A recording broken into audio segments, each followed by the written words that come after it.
Welcome back guys, my name is Siptech and today we're going to take a look at this laptop which has got Nvidia Quadro Graphics.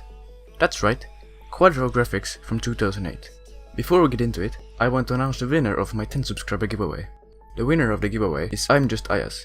Sorry if I mispronounced your name, but check your YouTube inbox to claim your prize.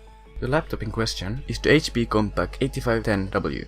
It features an Intel Core 2 Duo with Centrino V Pro technology running at 2.5 GHz, 4 GB of GDDR2 RAM, a 200 GB hard drive, and the star of the show, an Nvidia Quadro FX 570M with 256 MB of GDDR3 memory.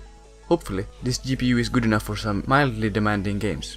The screen has a resolution of 1680 by 1050, and all games will be run at this native resolution. The design is very similar to other old HP laptops, with some more modern additions, like an HDMI port and a fingerprint scanner. Sadly though, it runs a 32-bit version of Windows Vista. But enough talk already, let's try some games. The first game I tried was Dirt Trail Complete Edition, which, if you didn't know, was released back in 2012. How did it run? Not great. It ran, but even on ultra low settings, frame rates were what I would consider unplayable, with average FPS at 13.5. After that failure, I wanted to try something a bit less intensive, so I booted up Terraria. For some reason though, it ran in super slow motion, so I tried lowering the resolution to 800 by 600. After that, it ran okay, but it still wasn't as good as I had expected. Something seems to have been wrong somewhere, but I don't know what it is and how to fix it. The next game was Don't Starve. Coming from Terraria, I wasn't expecting much, but to my surprise, it ran flawlessly.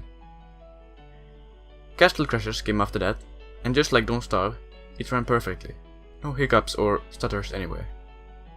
After that, I tried Beat Buddy.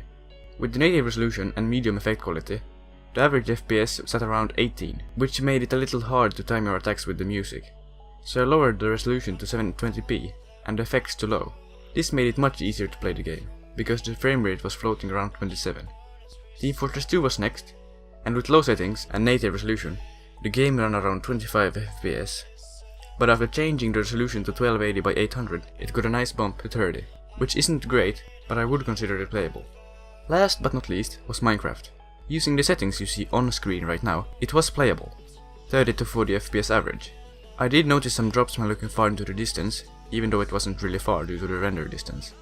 I also tried running it with render distance at 6, and I got around 30 FPS average with some drops here and there.